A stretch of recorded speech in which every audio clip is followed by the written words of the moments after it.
But this has also been a week in which the Biden administration is using what's going on in Ukraine to blame everything that's been going wrong in his administration for the past year and 2 months. Now, here's a great example. Joe Biden says that loosening regulations on American energy producers won't lower energy prices. In fact, he has a better idea. Watch what it is. Loosening environmental regulations or pulling back clean energy investment won't, let me expand, will not lower energy prices for families. But transforming our economy to run on electric vehicles powered by clean energy, with tax credits to help American families winterize their homes and use less energy, that will help. Yeah, that'll do it, Joe. I mean, that's all we got to do is go buy an electric car. They're only $60,000 on the low end, up to $120,000, $130,000. So why didn't every American family just go out and get them an electric car? Well, number one, they can't afford them. And number two, there aren't that many electric cars that are available. And number three, even if you could buy an electric car and you could afford it, like Stephen Colbert, who makes $16 million a year, boasted the other night that he doesn't care what gasoline costs because he drives a Tesla. Well, if you're such a snob about it all, that's just beautiful. But even if you could afford your electric car, where are you going to charge the doggone thing? And if you got to go more than a few hundred miles, you got time to stop and plug it in for several hours while you let it charge up? I mean, the whole thing is such nonsense. I just know this.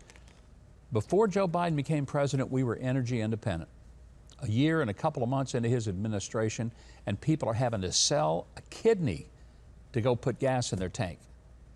And he says, oh, it's not his fault. No. And all we need to do is just to convert to green energy and buy electric cars, and that'll help. That'll just solve it all.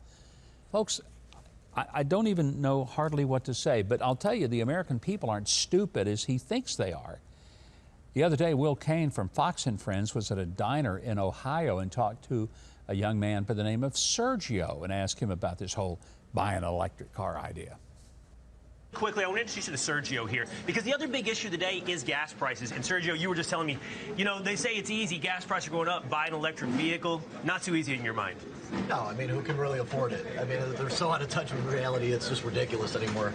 So, I mean, just live your life, just seeing what's going on over there. I mean, it just helps us realize how lucky we truly are being, you know, here in America, even with the turmoil happening. It's, right. You know. Right. So here's Sergio just sitting in a diner eating sausage and pancakes, and he has better sense about what's going on than the President of the United States, for heaven's sakes. What can you do? I mean, it's just, I'm at a loss. I am too. I really am. I think Sergio ought to be president, not this guy. I'll tell you what was interesting. This week, Elon Musk, who sells more electric cars than anyone, and who really designed the kind of the quintessential high-end version of the electric car, the Tesla, even though it would be to his detriment, he said, I think we ought to be drilling for oil and getting our own energy. It would help us. It helps our economy. I got to tell you, the more I know about Elon Musk, the more I like the guy. Yeah. You know, he's brilliant. Nobody doubts that. But he's just got more of a sense of perspective about the world and people, seems to really have an understanding. Maybe Elon Musk needs to run for president. Elon, if you're watching the live stream, I'm sure you are, of course, because you got nothing else to do. Somebody share it with him. Hey, yeah, be sure and let him know. I'll help run your campaign. I mean, it would be a fascinating thing. He's got lots of skills. Anyway. Rex Williams is saying, am I the only one that thinks that the Biden clan is in the back pocket of Russia and China? These people are traitors, in my book. Wow. Well, that's subtle, Rex. Tell us what you really think. Yeah. You know, I don't want to go so far as to say that they're traitors. If it's proven that they are, then Rex will be right. But I do think that they are compromised, totally compromised, because look at Hunter Biden's business dealings, not just in Ukraine with Burisma, for which he was making millions of dollars, but he also had Russia deals going, and his big money, his really, really big money, was with the Communist Chinese Party and those business dealings that he did there.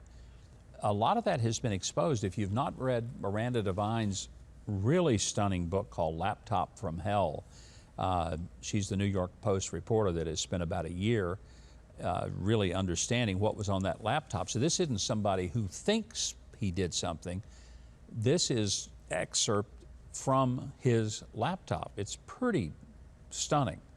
So yeah, there's some real compromise on the part of the Biden family. And it would be worth, if that's an interest to you, that's the best source I can think of to get it. Thanks so much for watching, and I hope you enjoyed that video. If you did, be sure to leave a like, then subscribe, and hit the notification bell below. Now, if you didn't like it, you ought to find a Ben Shapiro video to detox you with more facts.